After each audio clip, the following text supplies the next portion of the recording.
Thankfully, the community informed me that that is not the case.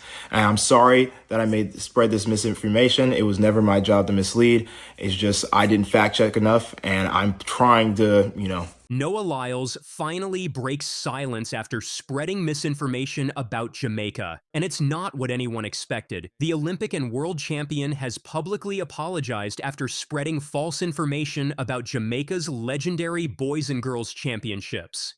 On his Beyond the Records podcast, Lyles mistakenly claimed the event offers free admission, sparking backlash from track fans. Now, he's setting the record straight, but the reaction has been anything but quiet. Hey everybody, I'm Noah Lyles from Beyond the Records podcast, and today we released a video where we talked about Grand Slam and Boys and Girls Championship in Jamaica. And unfortunately, I did make a comment that provided misinformation. I said that Boys and Girls Champs was free to attend, and thankfully the community informed me that that is not the case. And I'm sorry that I spread this misinformation. It was never my job to mislead. It's just I didn't fact check enough, and I'm trying to, grow from this moment. But thank you for everybody for informing me, and thanks for watching the video, and I'll see you guys in the next one. The controversial comments came during a heated discussion about track and field attendance and popularity with fellow elite sprinters Ry Benjamin and Vernon Norwood. After Norwood praised Jamaica's passionate track culture, Lyles countered by suggesting the large crowds at the Boys and Girls Championships were only present because of free admission. Yes, when it's free, when the track is free, everybody wants to talk about how great the Boys and Girls Champs is. Boys and Girls Champs is free. Have you ever seen the crowd at their national championships? That back row, actually almost beside the home stretch, none of that is full, Lyles incorrectly claimed on the podcast. But wait, there is more. This mistake adds another chapter to what has been described as Lyles' long beef with Jamaica, which reportedly began before the 2024 Paris Olympics when he mentioned that his Jamaican girlfriend Junelle Bromfield kept him updated about the country's athletes. The tension grew when Lyles narrowly defeated Jamaican sprinter Kashane Thompson by just 0.005 of a second to win Olympic gold in the 100 meters in Paris. A victory that was celebrated by American fans but created controversy among Jamaican supporters who felt Thompson should have won. This history makes his recent misinformation about a beloved Jamaican track event particularly sensitive, as it appeared to some fans as another slight against Jamaica's track culture. In the set position, sent off. Second time of asking, clean break for the entire field. Kingston College are traveling well in lane 5. Calabar, they'll have some work to do.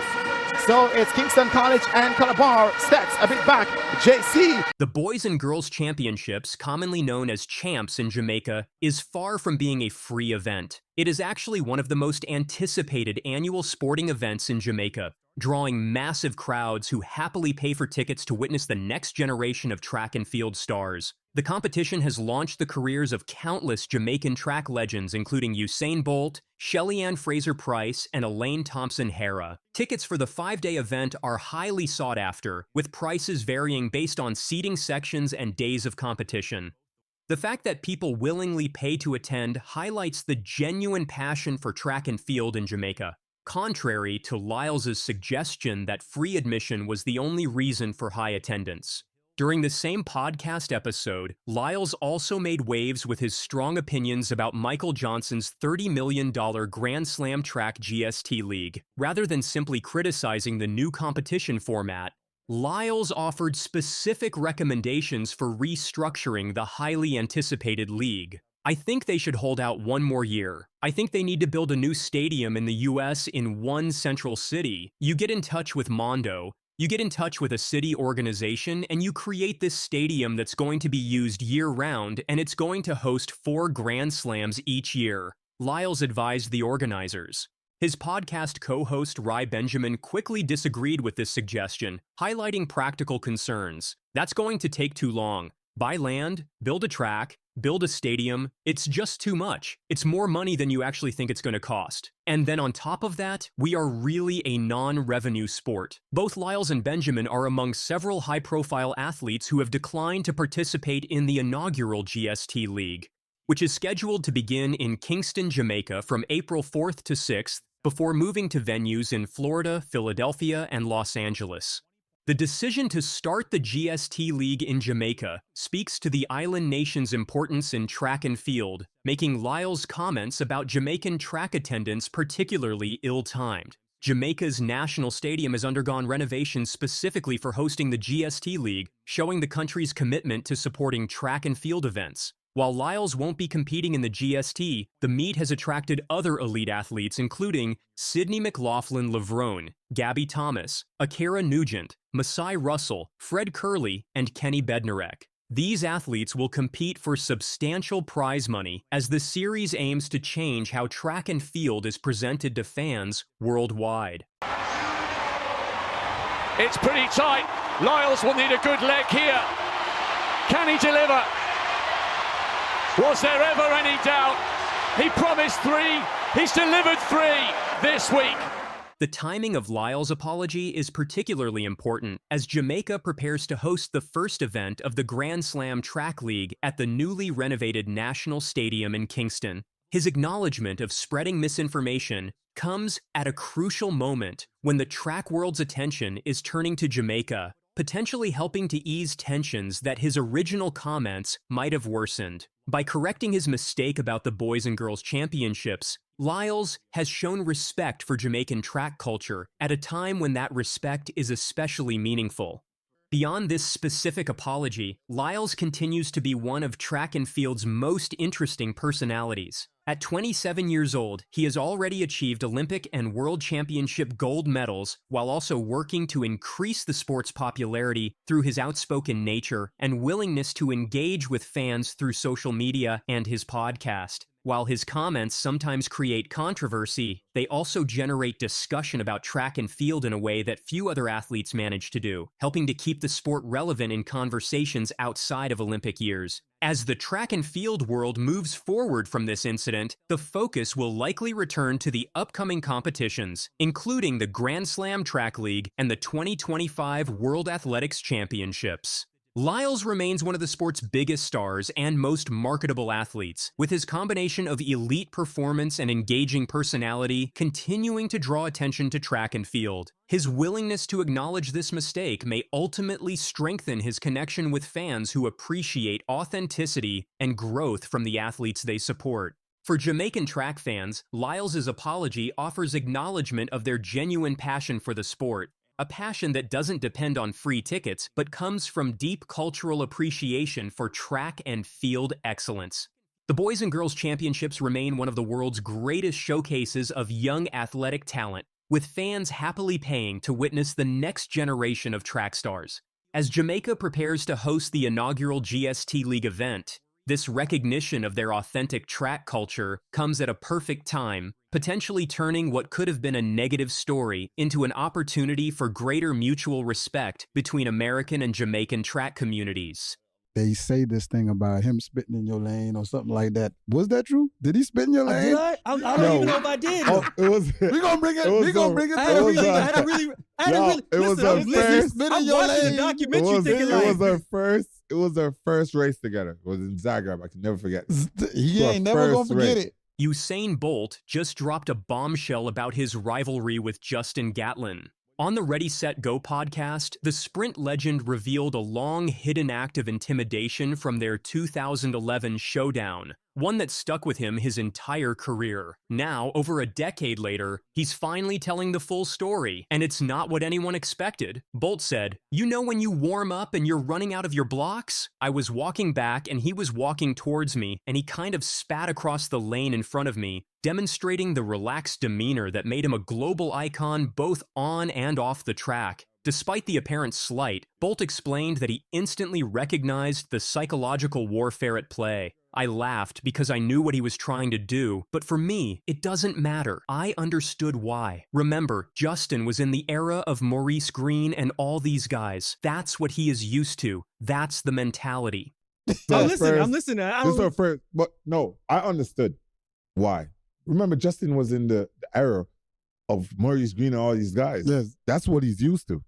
That's a mentality. So when you come back and you see these guys chilling, you don't want to be anybody's friend. You know what I mean? So I got that. You know what I mean? But for me, it was funny. because I understood in track and field how it is. The revelation provides extraordinary insight into the psychological dimensions of one of track and field's greatest rivalries, highlighting the stark contrast between Gatlin's old-school intimidation tactics and Bolt's seemingly unflappable confidence. Rather than being rattled by the display, Bolt claims he found humor in the situation. For me, it was funny, because I understood in track and field how it is. I wasn't worried. I looked up and I smiled because I understood he was just trying to intimidate me. But I wasn't worried. This response perfectly encapsulates the mental fortitude that helped Bolt dominate the sprinting world for nearly a decade, maintaining his composure even when competitors attempted to break his concentration through such tactics. I know he's not going to come back and start running fast, because it's going to take you a while to get going. So I wasn't worried, you know what I mean? And he just got back, and we were running the first race in Zagreb. And I can't never forget, I ran out, I was coming back, and he's walking. You know he's walking, he does. And he kind of spat across my lane, and I looked up and I smiled because I understood that. The podcast created an unexpected moment of reconciliation as Gatlin, confronted with Bolt's recollection, immediately offered an apology, though he attempted to downplay any malicious intent behind the incident. "I apologize," the American said, drawing laughter from Bolt, who clearly harbored no lingering resentment. Gatlin continued with his explanation. "The thing is, for me, I'm so focused. I don't even think in that moment I was thinking about doing those little petty trickery things, you know what I'm saying? I'm thinking, I got allergies. I'm constantly trying to get my mouth clear so I can go run with my sinuses. It was never an F Usain Bolt sort of thing." I'm so focused. Yeah. And I don't even think at that moment I was even thinking about like doing those little petty trickery things. Yeah. You know what I'm saying? I'm thinking like, at that point, I got allergies. You know what I'm saying? So I'm constantly like trying to get my mouth clear so I can go run in my sinuses. I didn't think it was never like like, you know, F Usain Bolt kind of thing. It was the fact I think I was just focused on trying to get ready for my race. But the thing is, for me, is like I can say now that I helped contribute to the greatness. Bro, no. So when I saw it on the docu, everybody was like, man, when you said it, people always came back to me and say, "How dare you do that to him?" I was like, "Did you do that?" That's what people do. Yes, bro. They Jesus, did. yo. They was like, "You People, so relax, disrespectful." people. Relax. It's competitors. Relax. It's not that serious. No, let me say something, bro. We're here. I say this many times. If you see my interviews, I always say this. You're one of the greatest persons I've ever competed with. The five-time Olympic medalist even jokingly suggested that his actions inadvertently helped contribute to the greatness of Bolt's career, acknowledging the Jamaican's unparalleled achievements in the sport. But wait, there is more. This exchange highlights the evolution of their relationship from fierce competitors to mutual admirers, with both men now able to discuss past tensions with good humor. Gatlin noted that after the incident resurfaced in a documentary, he faced significant backlash from fans. "When I saw it in the documentary, everybody always came back to me and said, 'How dare you do that to him?' I'm like, bro, I didn't do anything." Bolt's response, "Relax, people. Relax," further demonstrates his willingness to let bygones be bygones, focusing instead on the respect that developed between the two champions over years of competition. Bro, no. So when I saw it on the docu, everybody was like, man, when you said it, people always came back to me and say, "How dare you do that to him?" I was like, "Did you do that?" No, That's they what did. people do. Bro, I Yes, didn't know I bro. did They it. did. Yo, They was like, "You so people, relax, disrespectful." people. Relax. The timing of this revelation is particularly significant, as it comes years after both men have retired from professional competition. Gatlin, who won 100-meter gold at the 2004 Athens Olympics, before serving a 4-year doping suspension that sidelined him during Bolt's emergence at Beijing 2008, ultimately became one of Bolt's most consistent challengers. Their Olympic rivalry officially began at London 2012, where Bolt defended his 100-meter title while Gatlin settled for bronze. 4 years later in Rio, Bolt triumphed once more with Gatlin claiming silver. The culmination of their competitive history came at the 2017 World Championships, where Gatlin secured gold in Bolt's final 100-meter race, with the Jamaican taking bronze, a symbolic passing of the torch that marked the end of an era in sprinting. Despite the intensity of their rivalry and the psychological tactics employed, Bolt made it clear during the podcast that he holds tremendous respect for Gatlin's abilities and competitive spirit. "Let me say something, bro," Bolt told his former rival. "I say this many times. If you see my interviews, I always say this. You're one of the greatest people I have ever competed with. My coach told me to listen. One guy is going to show up, and it's going to be Justin. That's the respect my coach has for you." This acknowledgement from both Bolt and his renowned coach Glenn Mills speaks volumes about Gatlin's status as one of the era's premier sprinters, despite often being overshadowed by Bolt's unprecedented dominance and charismatic presence. In a surprising twist to their continuing story, Bolt teased a possible return to the track, not for competitive glory, but for a special all-star exhibition event that would reunite several retired sprinting legends, including Gatlin. "I'm ready, just for the fun of it. I'm ready, let's go. It'll be fun," Bolt enthusiastically told Green and Gatlin. However, when asked specifically about renewing his rivalry with Gatlin, Bolt quickly demurred with characteristic humor. "Nah, man, Justin him? He's in too good of a shape. Bro, I see him doing starts all the time. I asked him, I text him, bro, why are you in such good shape?" This playful exchange suggests that while their competitive days may be behind them, their connection continues through mutual respect and friendship.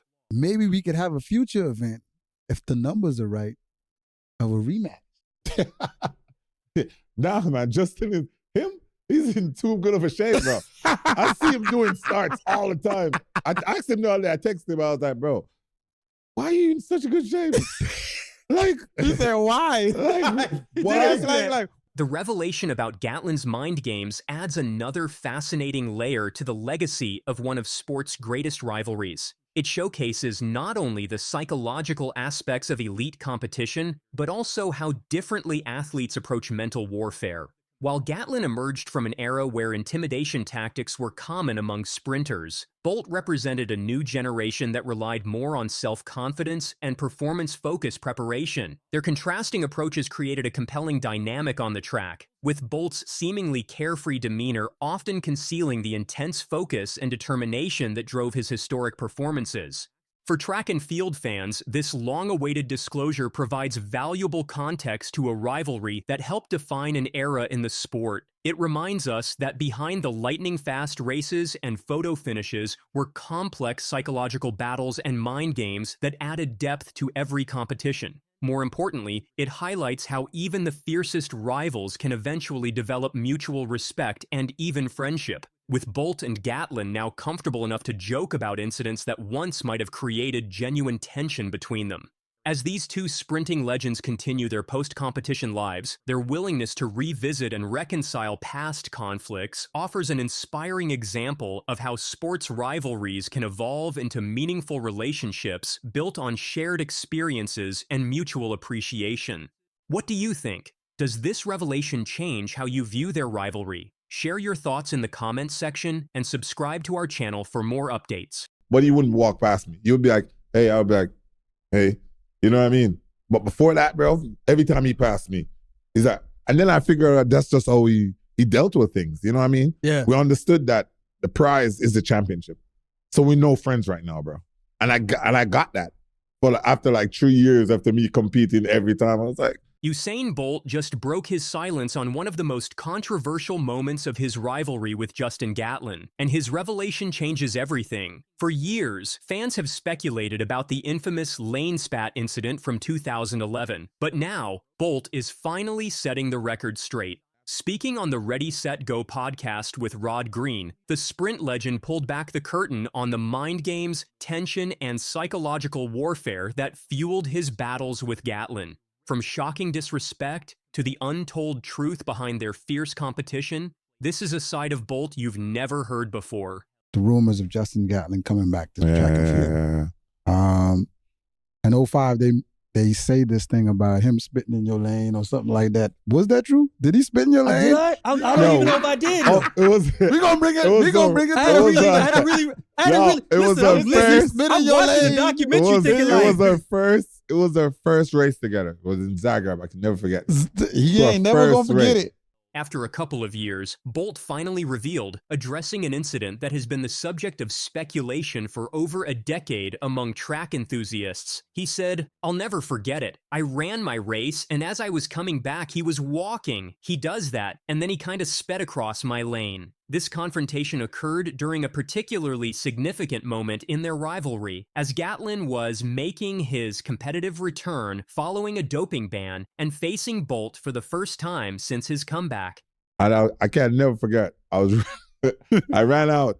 I was coming back, and he's walking. You know he's walking. He does, and he kind of sped across my lane, and I looked up and I smiled because I understood that he's just trying to intimidate me. But I'm not worried about so you. So you right did now. spit in this man's lane? Yeah. Listen, bro. I could never forget, man. It was so the rumor is true. I could never forget. This is our first race we ever ran together.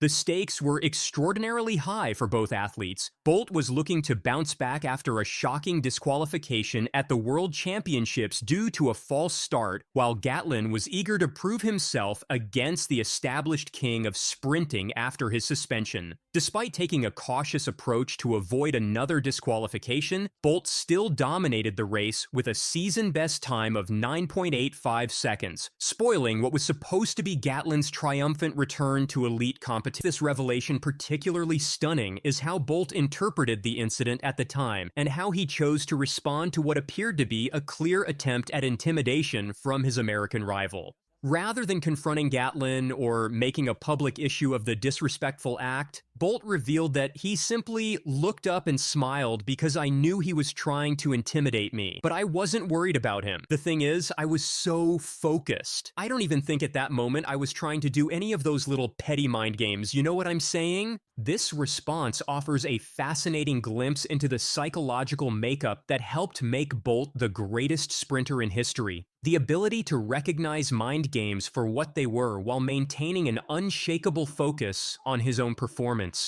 His decision to share this perspective now, years after both athletes have retired from competition, demonstrates the lasting impact these psychological battles had, even on someone who appeared outwardly unaffected by them during his career.